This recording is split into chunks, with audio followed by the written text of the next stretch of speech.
श्री शिवाय नमस्तुभ्यम। हरे हरे महादेव। आप सभी को बलराम जयंती और हल छठ व्रत की हार्दिक शुभकामनाएं।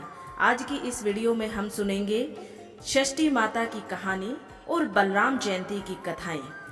भाद्रपद मास के कृष्ण पक्ष का छठवां दिन अर्थात षष्ठी तिथि को हल षष्ठी का व्रत किया जाता है। ये पर्व भगवान श्री कृष्ण के ज्येष्ठ भ्राता श्री बलराम जी के जन्मोत्सव के रूप में मनाया जाता है। इसी दिन श्री बलराम जी का जन्म हुआ था। बलराम जी का प्रधान शस्त्र हल है, इसी से ये हलधर कहलाते हैं और ये व्रत हल षष्ठी कहलाता है। हल किसानों का भी प्रमुख औजार है जिनसे वे खेती का कार्य करते हैं, अतः ये दिन किसानों का भी त्योहार है। इस दिन किसान अपने हल का पूजन करते हैं। इस व्रत को विशेषकर नव विवाहित स्त्रियां पुत्र कामना से व विवाहित स्त्रियां पहली संतान प्राप्ति पर संतान की दीर्घ आयु कामना से व्रत करती है। बलराम जी का संबंध हल से है और कृष्ण जी का संबंध गौ पालन से है, इसीलिए इस व्रत में हल और गौ माता का पूजन किया जाता है, न कि उनसे कार्य कराया जाता है। इस कारण से हल जुते हुए जगहों का कोई भी अन्न व गायों का दूध, दही, घी आदि का उपयोग इस व्रत में वर्जित है। ये व्रत संतान प्राप्ति, संतान की लंबी आयु के लिए व सुख समृद्धि के लिए माताओं द्वारा किया जाता है। हल षष्ठी व्रत करने से संतान सुरक्षित रहती है। इसे देश के अलग अलग हिस्सों में अलग अलग नाम से जाना जाता है। ये मूल रूप से षष्ठी माता का व्रत है। हल षष्ठी देवी प्रकृति के छठे अंश से उत्पन्न होने के कारण ही इसे षष्ठी कहते हैं। ये ब्रह्मा जी की मानसी कन्या है, अतः माताओं में इन्हें देवसेना नाम से जाना जाता है। भगवान स्कंद अर्थात स्वामी कार्तिकेय जी की प्राण प्रिय पत्नी होने के कारण ही ये स्कंद प्रिया भी कहलाती है। ये देवी बच्चों को आयु देने वाली, बच्चों की रक्षिता, पोषिका है। योग बल के प्रभाव से ये सदैव बच्चों के समीप स्थित रहती है। संतानों को लंबी आयु, सुख समृद्धि देने वाली माता की एक पौराणिक कथा आज मैं आप सभी को सुनाती हूँ, तो आप सभी ध्यान पूर्वक श्रवण कीजिए। स्वयंभू मनु के पुत्र प्रियव्रत हुए। वे योगी होने के कारण विवाह नहीं करना चाहते थे, किंतु ब्रह्मा जी की आज्ञा से उन्होंने मालिका नाम की एक कन्या से विवाह किया। परंतु बहुत समय बीतने पर भी उनको कोई संतान नहीं हुई। तब राजा प्रियव्रत ने कश्यप ऋषि को बुलवाकर पुत्रेष्टि यज्ञ करवाया। यज्ञ अग्नि से एक चरु प्रकट हुआ, जिसे राजा ने अपनी रानी मलिका को दिया।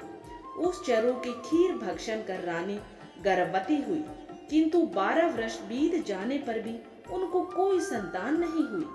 12 वर्ष उपरांत रानी ने एक दिव्य स्वर्ण कांति युक्त पुत्र को जन्म दिया, परंतु सर्वांग सुंदर होने पर भी वो बालक जीवित ना रहा।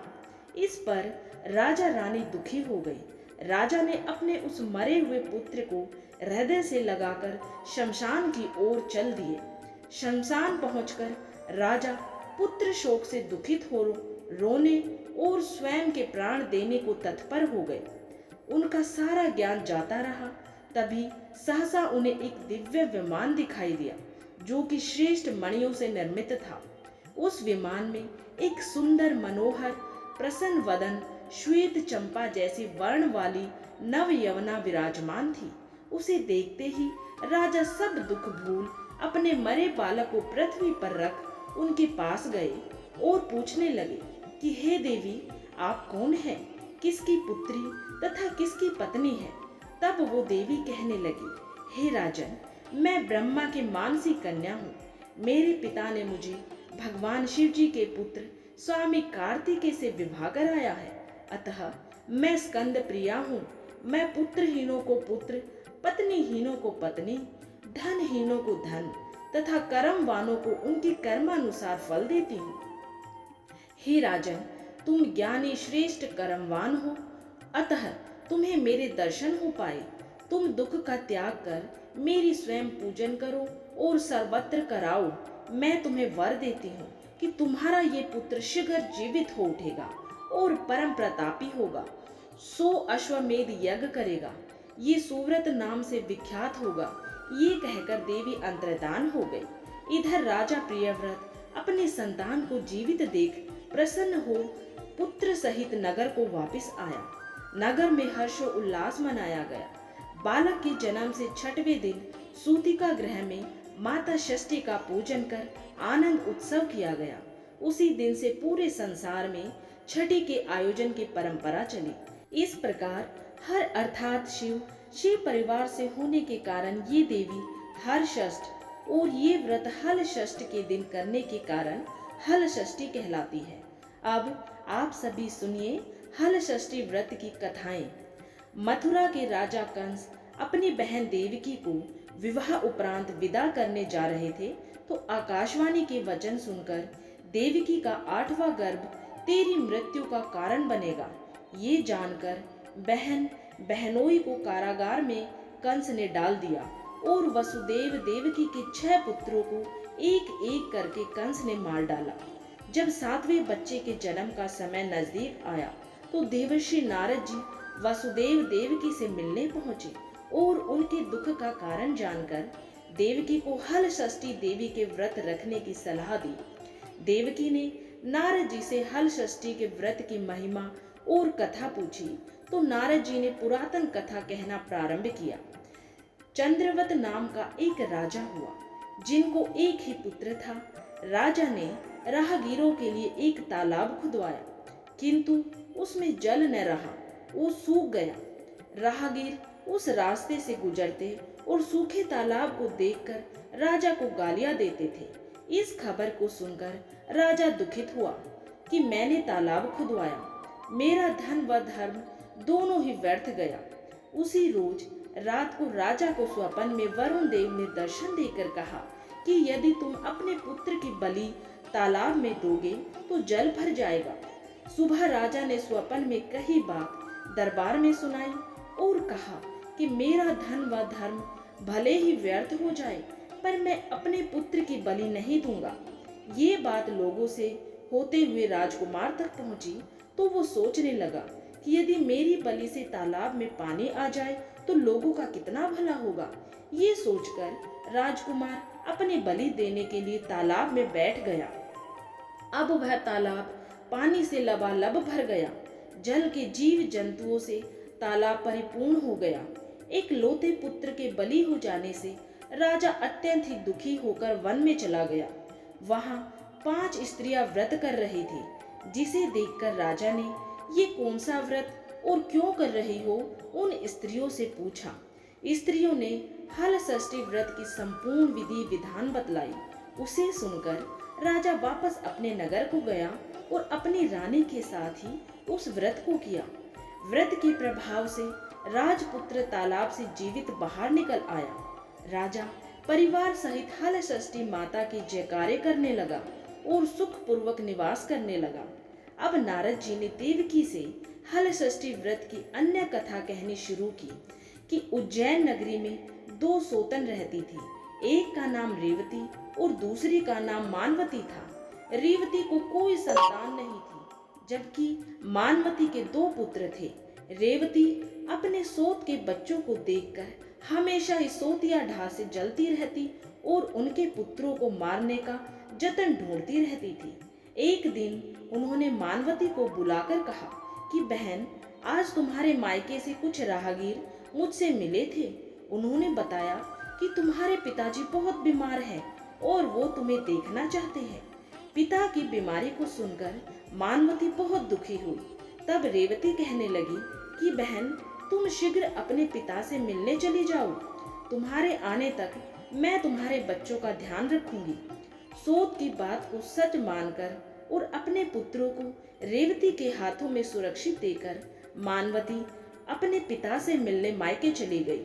अब रेवती बच्चों को मारने का अच्छा मौका ढूंढने लगी और अच्छा मौका जानकर उन दोनों बच्चों को मारकर जंगल में फेंक आई। इधर मानवती जब मायके पहुंची तो पिता को स्वस्थ देखकर पिता से अपनी सोत की कही बातों को कह कुशल क्षेम पूछने लगी। अब मानवती के माता पिता ने अनहोनी के संदेह से पुत्री को जाने को कहा, किंतु मानवती के माता ने कहा कि पुत्री, आज हल षष्ठी माता का व्रत का दिन है, अतः तुम भी अपने पुत्रों की दीर्घायु की कामना से ये व्रत कर आज के आज अपनी जगह चली जाओ। माता की सलाह मानकर मानवती पुत्रों की स्वास्थ्य कामना से हल षष्ठी माता का व्रत धारण कर दूसरे ही दिन अपने घर जाने को निकली। रास्ते में वहां जंगल पड़ा और वहां अपने बच्चों को खेलते देख उनसे पूछने लगे कि तुम दोनों यहाँ कैसे पहुँचे। तब पुत्रों ने बताया कि आपके चले जाने पर हमारी दूसरी माता रेवती ने मारकर यहाँ फेंक दिया, तभी एक दूसरी स्त्री ने हमें फिर से जिंदा कर दिया। अब मानवती को समझते देर न लगी कि ये सब तो माता हल षष्ठी की कृपा से ही संभव है, और माता के जयकारे करते हुए घर को गई। घर में मानवती के पुत्रों को पुनः जीवित देख और माता हल षष्ठी की महिमा जानकर सभी स्त्रियां हल षष्ठी व्रत करने लगी। नारद जी ने देवकी से हल षष्ठी व्रत की एक और कथा कहना प्रारंभ किया कि दक्षिण में एक सुंदर नगर है। वहाँ एक बनिया अपनी भार्या के साथ रहता था। दोनों पति पत्नी स्वभाव से बहुत ही अच्छे और संस्कारी थे। बनिया की पत्नी गर्भवती होती संतान को जन्म देती थी, किंतु भाग्यवश उनके कोई संतान कुछ समय उपरांत ही मर जाती थी। इस प्रकार एक एक करके बनिया की पत्नी की 6 संतान मृत्यु को प्राप्त हो गई। इस कारण से दोनों पति पत्नी बहुत दुखी होकर मरने के उद्देश्य से घर से वन की ओर चले गए। वहां जंगल में एक साधु से उनकी भेंट हुई तो उन्होंने साधु से अपनी व्यथा कह सुनाई। साधु ने ध्यान लगाकर देखा कि बनिया के संतान कहाँ है। साधु ध्यान में यम, कुबेर, वरुण, इंद्र आदि सभी लोकों में ढूंढा, किंतु जब वहां बनिया के बच्चे नहीं दिखे तो साधु ब्रह्मलोक को गए। वहां साधु ने बनिया के सारे संतानों को देखकर उन्हें अपने माता पिता के पास लौटने का आग्रह किया। बच्चों ने वापस लौटने से मना करते हुए कहा कि मुनिवर, इससे पूर्व हम कई बार जन्म ले चुके हैं, हम किस किस माता पिता को याद रख उनके पास जाए। हम जन्म मृत्यु और गर्भ के चक्कर से अब मुक्त हैं, अतः अब हम नहीं जाना चाहते। तब साधु ने बनिया को दीर्घ जीवी संतान प्राप्ति का उनसे उपाय पूछा। उन आत्माओं ने कहा कि यदि बनिया और उनकी पत्नी माता हल षष्ठी का व्रत रखकर पूजन कथा श्रवण कर अपने पुत्र को व्रतोपरांत जल से भीगा कपड़ा लगाए तो उनका वो बालक दीर्घ जीवी होगा। उन आत्माओं से इस प्रकार सुन साधु ध्यान से वापस आकर बनिया से हल षष्ठी व्रत कथा नियम आदि को बताने लगे। साधु से इस व्रत के विधि विधान को सुनकर दोनों पति पत्नी अपने घर गए। समय उपरांत जब हल षष्ठी व्रत का दिन आया तो उन्होंने व्रत रखा और संतान प्राप्ति का वर मांगा। माता हल षष्ठी की कृपा से अब बनिया की पत्नी गर्भवती हुई और एक सुंदर संतान को जन्म देती है। अगले व्रत पर उन्होंने साधु के बताए अनुसार अपने पुत्र को पोता मारती है और माता की कृपा से अब उनकी संतान दीर्घ आयु को प्राप्त किए। बनिया का परिवार प्रसन्नता पूर्वक अब जीवन यापन करने लगा। अब आगे एक बार राजा युधिष्ठिर ने भगवान श्री कृष्ण से अत्यंत शोक संतप्त भाव से कहा, हे देवकी नंदन, सुभद्रा अपने पुत्र अभिमन्यु के मरणोपरांत शोक संतप्त में है। वह अभिमन्यु की भार्या उत्तरा के गर्भ के संतान भी ब्रह्मास्त्र के तेज से दग्ध हो रही है, क्योंकि दुष्ट अश्वत्थामा ने गर्भ को निस्तेज कर दिया है। द्रौपदी भी अपने 5 पुत्रों के मारे जाने से अति दुखी है, अतः इस महादुख से उत्थान हेतु कोई उपाय बताए। तब श्री कृष्ण जी ने कहा, राजन, यदि उत्तरा मेरे बताए इस अपूर्व व्रत को करे तो गर्भ का निस्तेज शिशु पुनर्जीवित हो जाएगा।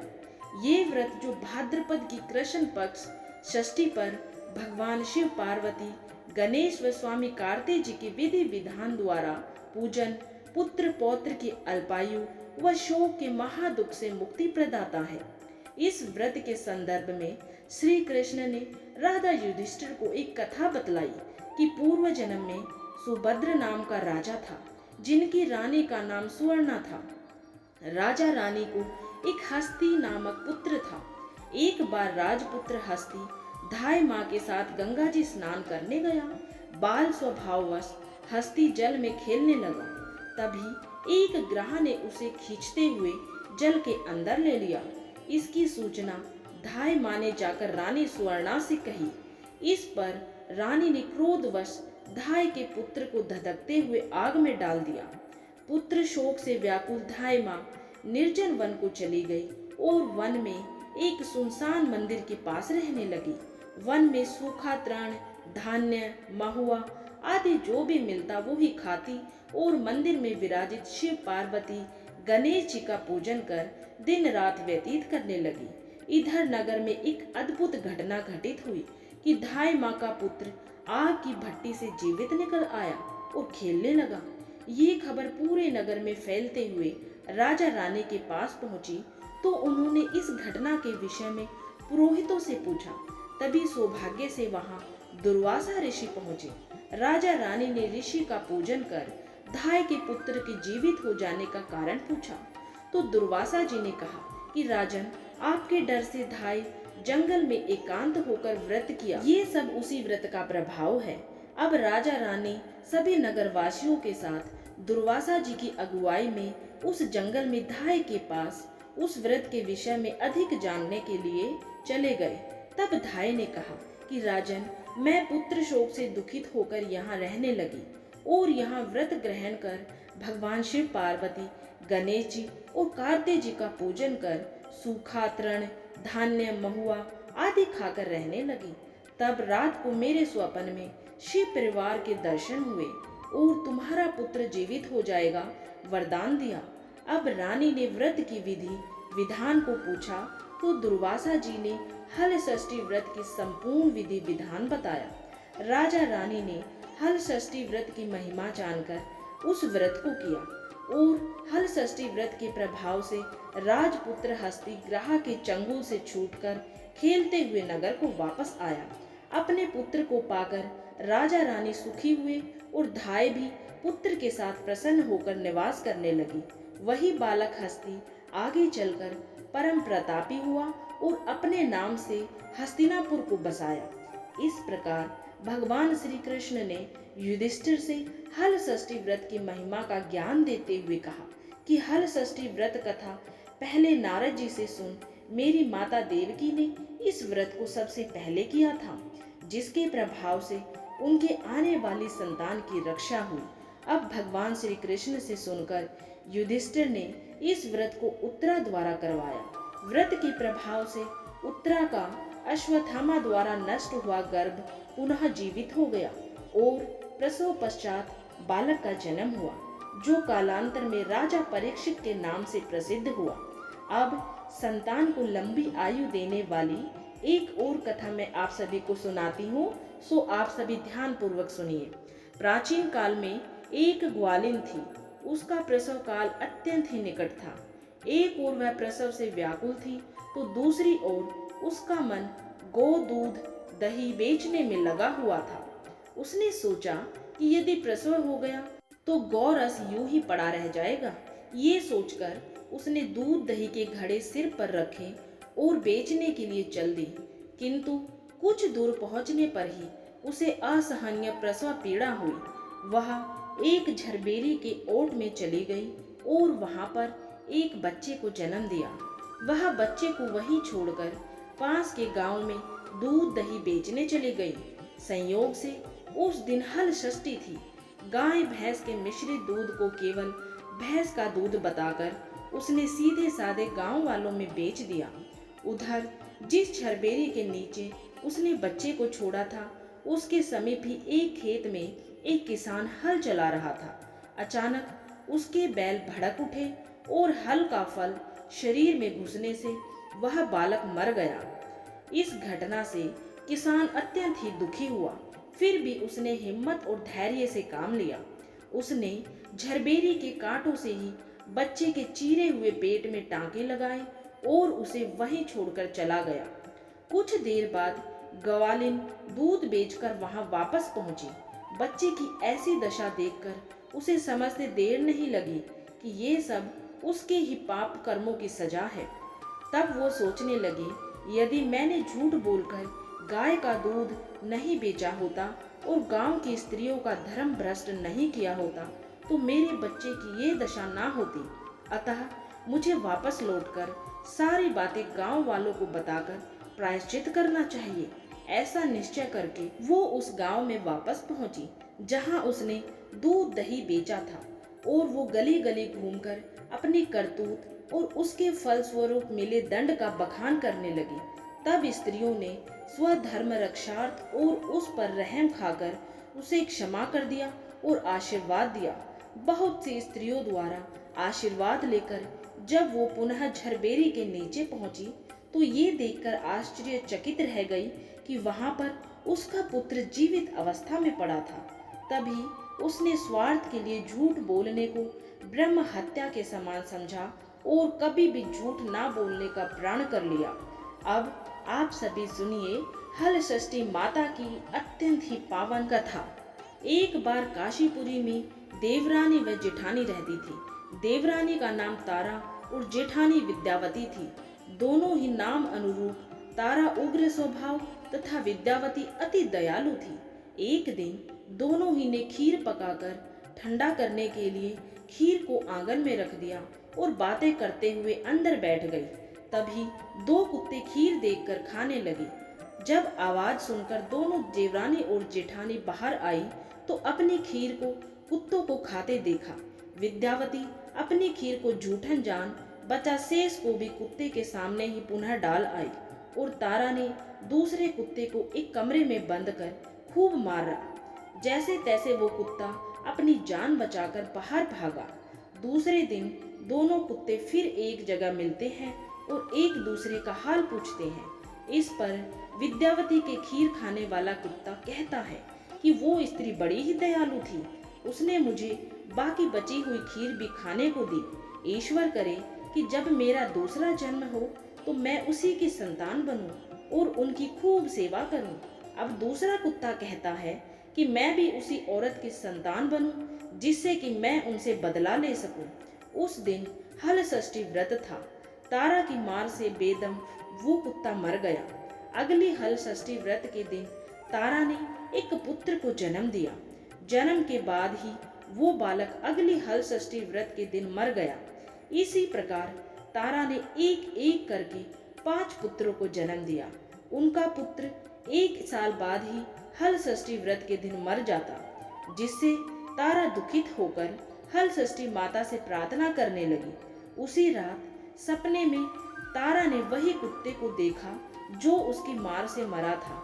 कुत्ते ने सपने में तारा से कहा कि मैं तुमसे बदला लेने के उद्देश्य से तुम्हारा पुत्र बनकर आता हूँ और मरकर पुनः वापस चला जाता हूँ। जब तारा ने अपने अपराधों के लिए क्षमा मांगी तो उस कुत्ते ने कहा कि तुम हल षष्ठी व्रत करो जिससे तुम्हें दीर्घजीवी पुत्र की प्राप्ति होगी। सपने में कही विधि अनुसार तारा ने अगली बार हल षष्ठी व्रत को किया और माता से आशीर्वाद मांगा। हल षष्ठी माता की कृपा से तारा ने दीर्घजीवी संतान को जन्म दिया और प्रसन्नता पूर्वक जीवन यापन करने लगी। इधर विद्यावती ने भी हल षष्ठी व्रत करके माता की कृपा से एक सुंदर सुशील पुत्र को जन्म दिया और सुख पूर्वक निवास करने लगी। बोलिए हल षष्ठी माता की जय, छठी मैया की जय। उम्मीद है आप सभी को ये वीडियो पसंद आई होगी, ये कहानी अच्छी लगी होगी। अगर आप सभी को हल षष्ठी माता की बलराम जयंती की ये कहानी अच्छी लगी है, इसे ज़्यादा से ज़्यादा लाइक करें, शेयर करें, और अगर आपने अभी तक चैनल को सब्सक्राइब नहीं किया है तो ऐसी ही धार्मिक कथाएं सुनने के लिए चैनल को सब्सक्राइब जरूर करें। हर हर महादेव।